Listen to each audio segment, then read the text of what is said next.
Hi everybody. Today's video I'm going to talk a little bit about the foundations of morality. The ethics lecture is going to be dealing with really problems in grounding morality, and what I want to do is try to look at 5 potential problems that face us in order to build an ethical system. And I'm going to start by talking about what does it mean to talk about a foundation for ethics. A lot of philosophers historically have tried to find a foundation of certainty upon which to build any kind of system. And you want to think of a foundation. Sometimes we use the word grounding for a system. A foundation, like the analogy with a building. You don't build something unless there's a stable foundation to set it upon, because if the foundation is not certain or sure or secure, then what you build is going to collapse. And ethical systems are basically the same types of things, analogously, the same types of things. What you want to do is find, if you can, some kind of thing to build an ethical system upon, where you're going to have ethical value judgments and different beliefs that are going to rest on something that is going to be stable, okay, for the most part. And a lot of times people are going to look, at least foundationalists, not everybody believes ethics can be situated upon some kind of foundation, but the foundationalist does believe that there should be something like that behind an ethical system. And one of the things that we look for would be some kind of first principle, some kind of self-evident first principle. And when I use the term self-evident, what I'm talking about is not something that you automatically know, right, or just aware of necessarily, but the idea of self-evidence can be something like, if you understand the concept, then you are not able to deny it, okay? And in logic, for instance, which is foundation of all good philosophy, at least, there is the core principles, which we call the laws of logic, which are our first principles of reasoning. And the core principle among the principles of reasoning is what's called the law of non-contradiction. So using that as a standard, we could talk about maybe certain other things that we could find self-evident as not violating the law of non-contradiction. So we could actually talk about claims that we might make, and we can know that the claim is certain or true if any attempt to negate that claim results in a contradiction, because contradictions are necessarily false. So if the negation of a claim ends up being false, then the claim itself must be true. And I can give an example of saying that a circle is round. Okay, I mean, it's not a very profound statement, but a circle is round may be a claim. If I was going to deny that statement or negate that statement by saying something like a circle is not round, what I end up with is a contradiction, because circle includes the idea of roundness. So it's like saying a circle is not a circle, which is patently false. So therefore, the opposite of that claim, which is the original proposition, a circle is round, must be true, and I could be certain of that. Okay, I'm just using that as an example. Philosophically, the most famous individual in modern philosophy who attempted to give a foundation for a philosophical system was Rene Descartes. You've probably heard of the phrase, "I think, therefore I am," the cogito ergo sum. He had a methodical process by which he attempted to find something he could not deny and start from that basic undeniable truth to then build some kind of system of reasoning about the rest of reality. Seems like quite an ambitious approach, but he started with this idea that he's going to question everything he could possibly question until he could find that one thing that he was not able to doubt. And he starts, of course, by doubting. Well, he actually gets to the point where he is going to doubt whether he is even doubting. And realize, of course, if you doubt that you're doubting, it only proves that you're doubting, because doubt is a form. The more you doubt that you're doubting, of course, that just emphasizes the doubting aspect. And of course, doubt is a form of thought. So he realizes, if I'm doubting, I must be thinking. And for me to be thinking, I must exist, because you have to have something doing the thinking that is actually in existence. And this is kind of his reasoning process. I may not have done that very clearly for you guys. I'm kind of going quickly through this stuff before I get to the actual meat of the presentation. But that's basically his starting point. Okay. Now, as far as ethics goes, there have been different attempts to try to find some kind of foundation. And there's the question whether or not you can ever find a certain foundation to build an ethical system upon.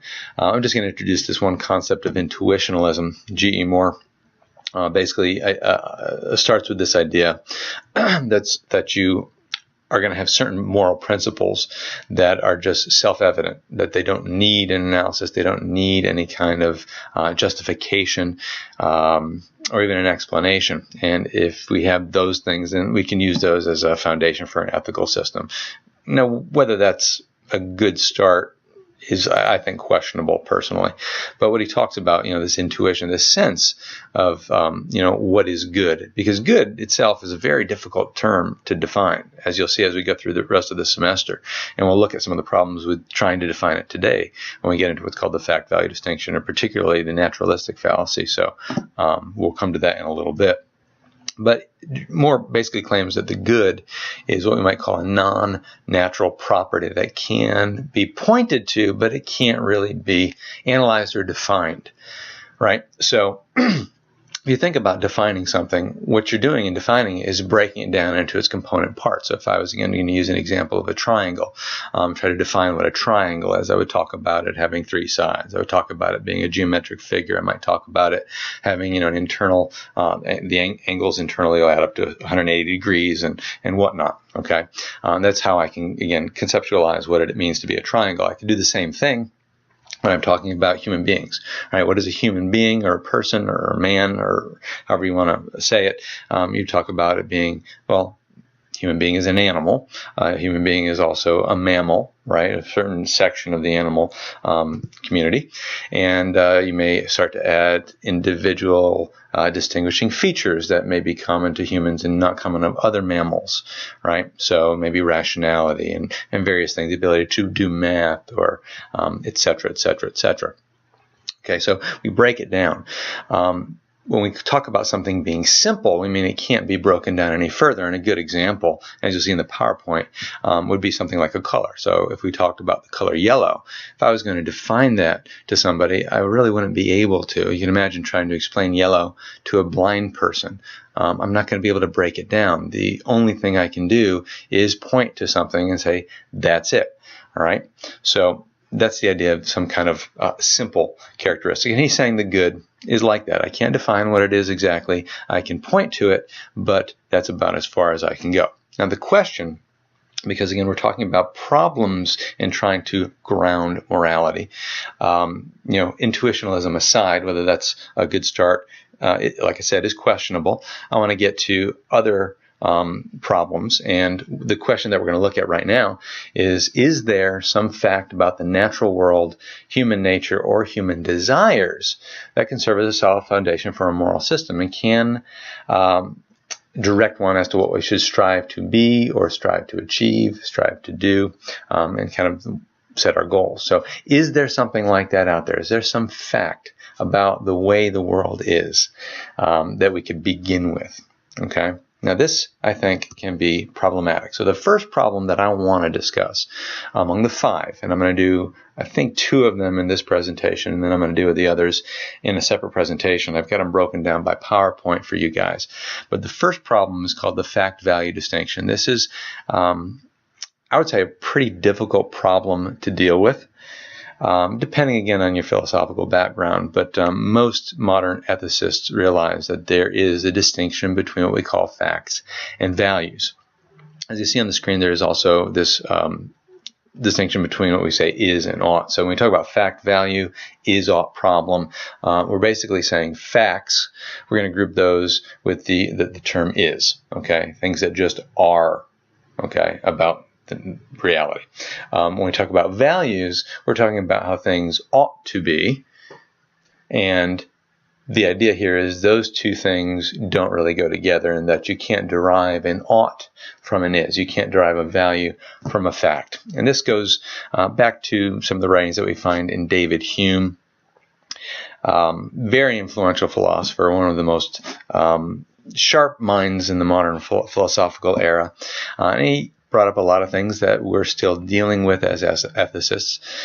And he basically removes a foundation from ethics by implying this idea that no is implies an ought. And of course, the result of that distinction is that there's no moral claims that can be logically derived from mere factual claims. So let's look at this a little bit more carefully. So let me give you an example. The statement I'm going to make: it's morally wrong to torture children just for pleasure. Now, I'm making a value judgment in saying that, right? I'm saying you ought not to torture children for pleasure. Now, the problem with this distinction is that there's no factual claim, at least no value-free description of the world from which the principle can be logically derived. And when I say value-free, I mean without a term that's kind of implicitly bringing values into the picture. So, for instance, X murdered Y seems to be a value-loaded statement because the word murder has a kind of negative connotations. It's the idea of wrongful killing, where if I say X killed Y, that's a little bit more neutral. It's just an example of what I mean by maybe value-loaded. Certain words have more of a judgment that's kind of implied in there. All right, so let's look at these facts about the world, going back to that idea that it's wrong to torture innocent children simply for pleasure. So here's some facts that we could say about torture. Number one, torture causes children great pain. Okay, that could be empirically tested. It's obvious. Most people would be horrified to see children tortured. That, again, can be verified, people's reactions. Prolonged torture can cause permanent damage to children. No child wants to be tortured. All of these are facts about the world that can be tested, verified, etc. Okay, there simply is claims. These are the way things simply are. Now, none of these facts, however, entails the moral claim that therefore it's wrong morally to torture innocent children. We can't go from those facts about what's going on to the value claim that it's therefore morally wrong to do it. Okay, that's what's stated in the fact-value distinction, or the is-ought problem. Okay, in other words, I can assert that all of those factual statements are true, and it would not follow that the conclusion is necessarily true as a result. All right, the conclusion can still be false, even if all those premises are true. And we'll contrast this to a simple categorical syllogism, which I've given you on the screen. If you have not studied logic, this is a very basic syllogism. I think you'll be able to follow it. This is a standard famous one. Everybody uses this when they teach logic, but all men are mortal. That's your first premise. Okay, and the way an argument works, if you're not familiar, is premises are set up and they lead you through rational deduction to a conclusion. And the idea is if the premises are true, the conclusion should necessarily follow and would also have to be true if it's a valid argument. So premise one is all men are mortal. Premise two is that Socrates is man. And at this point, if you're just rational and reasoning in a very ordinary way, you should be able to figure out the next step in the conclusion that Socrates is mortal. Okay, because if 1 and 2 are true, not saying that they are, but if they are true, then 3 has to be true as well. All right. So that's different than what we looked at a second ago. The argument we were looking at a second ago about torturing children, even if those premises are true, it still doesn't guarantee our conclusion. So it's a very different type of an argument. Okay. So that's the problem with the fact-value distinction. So just grasp the general idea. You cannot move from facts about the world to value claims. You cannot start with what is the case and then conclude about what ought to be the case. Okay, so this is problem number 1. I'm going to get to a little bit more on that in a second. Let me go on to something that's related to it, very closely related to it. It's what's called the naturalistic fallacy.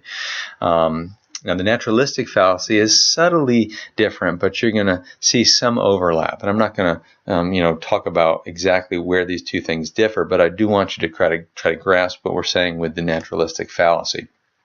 Now, here's the basic argument. I'm going to run through it as we look through the slide here. What we're going to try to demonstrate is when we try to define the term good using only natural facts about the world, it's going to simply fail.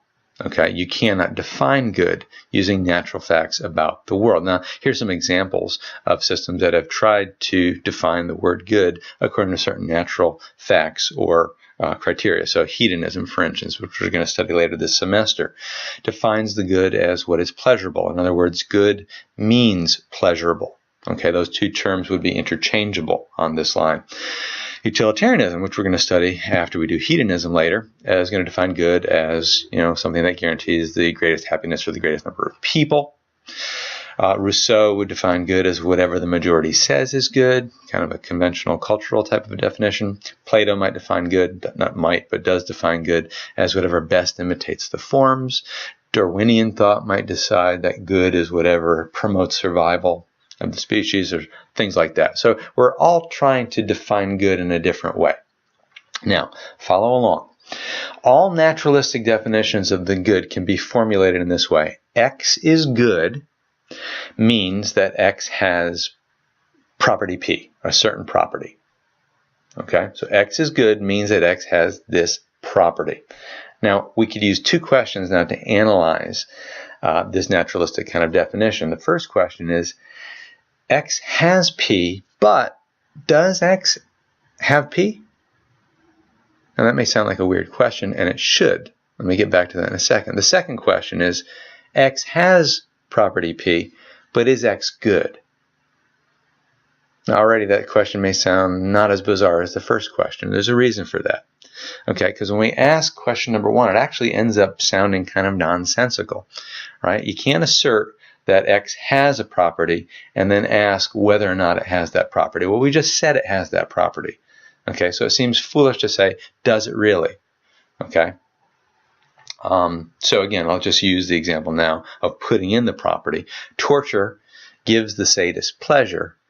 But does torture give the sadist pleasure? Well, you just said it did, so that seems like a bizarre question to ask.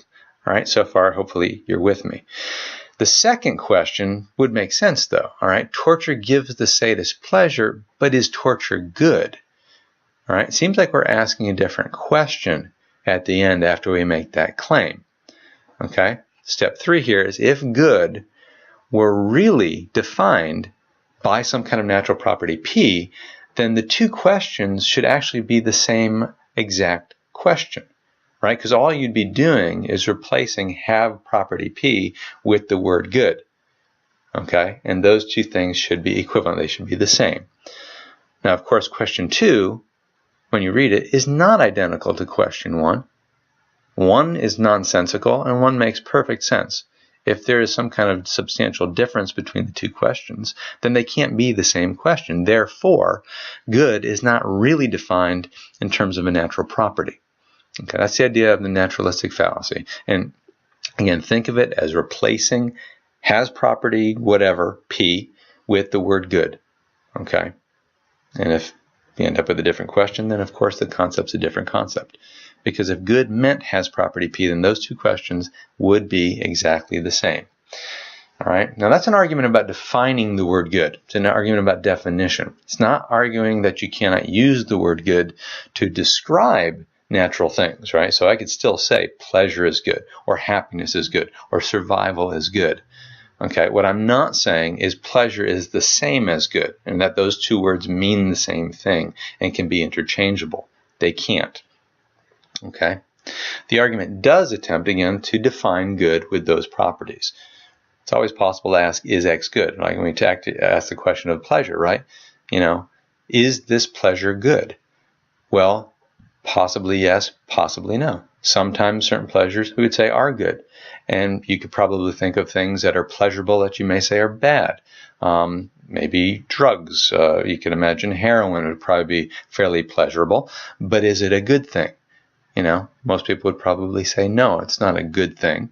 Therefore, pleasure and good are not the same thing. Because how could you have a pleasure that is bad if pleasure is, by definition, good? Okay, so hopefully you get the idea with naturalistic fallacy. Now, the consequence of this fact-value distinction and naturalistic fallacy for moral reasoning is that when we reason through a situation, to come to some kind of value judgment as a conclusion, you're going to have to start with a value judgment as an initial premise, right? Moral value judgments are derived from moral principles. And if you remember the initial PowerPoint for the semester where we just introduced moral philosophy and moral reasoning, we talked a little bit about that. A moral value judgment that is general in nature is what we would use as a principle. And it's from that principle that they then derive through this reasoning process the conclusion that is a moral value judgment that is going to be particular in nature. Right? And I'll use the same example that I did in that PowerPoint in a second. Right? Now, we do this through a deduction. We start with our general principle that we call the moral value judgment. Then we have a second premise that is going to be a factual premise. And through logical deduction, you're going to derive your conclusion, which is, again, going to be a value judgment. And again, the fact-value distinction says I can't just start with facts and end up with values. If I'm going to end up with a value statement, at least one of those two premises must have some kind of value judgment already built in. Hopefully that makes sense to you. All right. And we're also employing what's called the consistency principle, which was in that PowerPoint before, which basically says that if you're going to if there's no relevant difference between two things, then you should treat those two things the same way. So let's look at this example again, where I start with a general moral principle, which is it's wrong to harm people. All right, we're going to say that's our moral value judgment. That's general in nature. People, it's a pretty general term, meaning all people. Okay.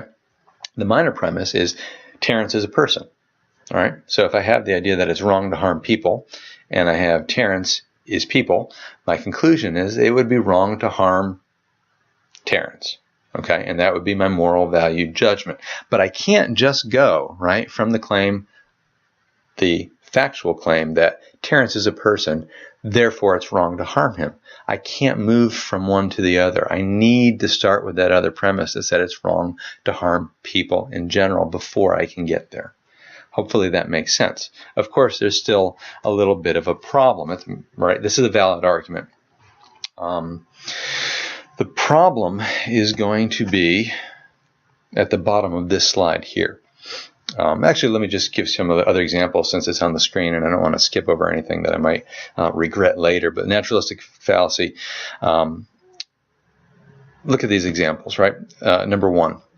Your stereo is so loud that the downstairs neighbors are getting stomach aches, you ought to turn it down. All right, that first statement, your stereo is so loud that downstairs neighbors are getting stomach aches, that's just stating a fact. And then the conclusion is you ought to do something about it. You ought to turn it down. This is a value claim, a value judgment, right? Now, that's not a valid argument. That's the problem. What you need to make it a value argument is you're going to have to stick in another premise, like you shouldn't enjoy music at a volume that gives other people stomach aches. So here you're putting out a statement that tells you what you ought or ought not do. Now you can make the valid argument that you should turn the music down. Okay. So anyways, the question at the bottom of this slide is how do you get the initial moral value judgment that's going to act as your moral premise? Right? How do you get that initial moral value general principle to begin with? If we can't get it from facts, is this just completely arbitrary? Right? Maybe if I start with the principle, I can reason through to a particular conclusion. But where did that principle come from? Okay? If I want to say, well, it comes from some kind of facts about the world, then I'm back to the problem. Well, I can't derive that from facts about the world. There's got to be some way I can obtain that initial general principle. So the fact-value distinction is going to raise the problem that, I'm not going to know where exactly am I going to pull these moral principles from as a foundation for my moral reasoning. Okay, so that's the first problem. Let's do a thought experiment. Before we get to this next problem, these little thought experiments are going to introduce kind of the topic we're about to discuss. And I want you to think through the example that I'm going to give you. And as I introduce it, I would recommend that you pause the video and think about your answers to these questions before you continue on with the thing. When I do this in a classroom setting, it's usually a lot of fun, and we get off the PowerPoint for a while, and we have some really interesting discussion. But with the video format, it's not always going to be as easy to do that. So thought experiments is this. Let's talk about the responsible rapist. It's not a pretty picture, but let's assume that a man forces himself upon a woman sexually, ignoring her pleas to stop. Right? She is definitely resisting and begging for him to stop. The guy's arrested, as he should be. Is it right? Of course, I shouldn't be saying as he should be. I'm kind of imposing value judgment in there already. But anyways, the question is it right to hold him responsible and punishable for his actions? Now go ahead and stop for a second the video and think about that. Right? You probably have the initial idea that, yes, he is responsible for what he did, and he probably should be punished. That's kind of our normal reaction to those types of things. So let me change the scenario slightly, and hopefully you'll get where I'm going in a second. Next thought experiment. We're going to take, again, the same scenario of rape. If you're familiar with comic books, you might be familiar with this particular character. I'm a big comic book fan, so as a DC character by the name of Deadman. If you've never heard of him, he's a ghost. And his particular ability is he could take possession of various people. So he could just kind of jump into my body and drive me like a car. I would be shut off, basically consciously. I don't know what's going on until he jumps out of my body, in which I would wake up and continue with my life, maybe not even knowing that he's been there. Okay, so that's kind of the scenario. So a man in this picture is possessed by Deadman, jumps in, takes him over. So Deadman forces himself sexually upon a woman using this other man's body. Now the question is it right to hold the man responsible and punishable for the action? So stop and think about that for a second. Now many of you have probably already said, well, there's a little bit of a different intuition there. The first guy seems like, yeah, he is responsible. But the second guy doesn't seem to be responsible because he is not conscious of what's going on. Somebody else is driving him, right? Like the car that I mentioned. So maybe he's not responsible, but the first guy is. All right. Now, the third little modification is, let's change it just slightly. Instead of doing a DC character, let's go over to Marvel, and we'll use the famous android, the Vision. Okay, now, of course, he's a sentient android. Let's just treat him as purely robotic for the sake of this example, right? So the Vision is going to force himself sexually upon a woman. Now, is it right to hold him responsible and punishable? And you got to think now, no matter how complex he is and how close to being an actual human being he may seem, he's still just a machine working off code and programming. Is he responsible for what he's done? Or is the programmer perhaps responsible for what he's done? Okay, so now you've thought through this a little bit. The issue that we're actually dealing with is the issue of what we call determinism. This is problem number 2 for this class. Famous slogan that I want you to be comfortable with is this phrase, ought implies can. The idea is if I ought to do something, or if I have an obligation to do something, then I must have the ability to do it or not do it. It's within my power in a certain sense. Right? Because obligation entails an ability to act. For morality or law to have any claim on the individual, it must be possible for the individual to perform those acts and maintain those attitudes required by the moral or legal obligation. Okay?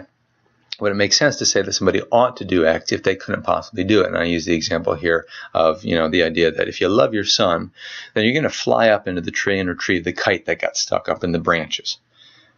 Now, I can't really say that you ought to fly up into the tree to get the kite if it's impossible for the person to fly. That just doesn't make any sense. You cannot command or hold somebody responsible to do the impossible. Okay? Responsibility entails an ability to act or act otherwise, and you can't be held accountable for behavior that's outside of your control. Like if I was walking along and I bumped into you and you bumped into somebody else, you're not responsible for bumping into that other person because that's not something that was in your control. Okay? So that's the idea of this ought implies can. Now, determinism is this idea that things are not in our control in a certain sense. And it's been a historical question. Lots of different worldviews historically have held to the idea that there are certain things that are determined. If you go back, for instance, the Homeric worldview, the ancient Greeks, you have this concept of fate or moira, and that everything is ruled over by the gods, or ultimately the fates themselves, who even have authority over the gods. Ancient astrology basically sees that everything that happens upon the earth is governed in a certain sense by the heavenly bodies up above, right? You have a certain fixed destiny if you're born under a certain sign, and even modern astrology has a little bit of this as well, right? Medieval theology brings up this idea of determinism when it starts to think of the nature of God. If you think of, the famous question, if God knows everything, then could you have possibly done anything different than you actually did? And this has a lot of weight, and it's kind of an interesting thing to think about if this were a theology or even a metaphysics class. But the idea here is God knows everything infallibly. And it's necessary that if God knows that X is going to happen in the future, that X will happen in the future, because he can't be wrong about that. And of course, God does know X will happen. Therefore, it seems that X necessarily happens, that it must happen, and there's no choice in the matter. So if X knows if God knows that tomorrow I'm going to have Cheerios for breakfast, of course, he's right about that. So tomorrow it's already determined that I'm going to have Cheerios for breakfast, and there's nothing I can do to change that. I can't change my mind and decide to have something else, because then God's knowledge would have been wrong. God's knowledge is never wrong. Therefore, I don't really have the freedom that I think that I have. You can even get into the more modern era. We get into the Enlightenment, the dawn of the scientific age. You look at the idea that everything is governed by the laws of nature. Pierre-Simon Laplace basically viewed nature as governed by laws that are absolutely deterministic. And he claimed that if he knew all natural laws and had a complete description of the universe at a given moment, he could predict infallibly every event that would happen in the future, as well as recount every event that has taken place prior, because everything's just a chain of cause and effect. Right? If I know what the effect is now, I could figure out the causes that got me there, and I know what the effects are now are going to be causes for future effects later on down the road. It's a very strict form of determinism, that everything just kind of works out that way. The only reason we're ever in doubt or question whether it's probable that such and such is going to happen is because we don't know all of the factors involved. If you had complete knowledge of those things, then you would know exactly what's going to happen. So when you go pick up, the lottery, as the balls are bouncing around the lottery machine and the numbers come out, we think this is kind of random. What are the chances of you winning? They're astronomically, outrageous. But if you knew exactly where all the balls sat when the machine is turned on, if you knew exactly how much air and what force and direction the air went into the machine, you could predict, just based on pure physics, exactly which balls would come up and you'd win the lottery. Okay, it's just that we don't have that information. It's too much for us to calculate. Now, the more modern view of contemporary philosophers of science have a less rigid idea of natural law, that it's not completely deterministic, but more probabilistic rather than absolute. So it's not if X happened, then Y necessarily follows, but if X happens, then necessarily you're going to have A, B, or C that is going to follow. So it's still a cause-effect relationship, but it's a weaker form of causality. And I think it still threatens the idea of obligation or responsibility. The idea with the determinism is the view that every event is caused and every event follows inevitably from the events that precede it. Right? So that's the definition of determinism that I want you to know. Now, what I mean by determinism, or why it's a problem really for moral philosophy, is because when we talk about oughts, obligations, and things like that, if things are determined, then that wouldn't make any sense any longer, right? If everything I do necessarily, if everything I do, I did not have a choice to do, then I can't be held responsible. You can't tell me I ought to do this or I ought to do that. So in the statement, it's wrong to murder, right? Or you ought not to murder. There's no point in telling somebody you ought not to murder, because if they murder, then it's simply because of certain conditions that forced him or her to do that thing. If that makes sense to you. Okay, so hopefully you see the weight of these two problems. The fact-value distinction, problem number one, and determinism, problem number two. As we go through these PowerPoints, we get to really the third and fourth PowerPoint, the fourth and fifth PowerPoint, we're going to be looking at a way to respond to these problems, or different attempts to respond to these problems from within certain philosophical contexts. So we'll go back and revisit the fact-value problem and see how some people have responded. We'll go back and visit determinism and see what the alternative explanation might be. If things aren't determined, what are they? So we're going to come back to that later. As for now, that's it for this particular little presentation. I will see you again when I do the next presentation. So thank you for watching, and make sure you study through these PowerPoints a little bit more slowly. Read through them and do try to understand exactly what I'm saying. Take your time. It can be frustrating, but I know that you can get it. So take care.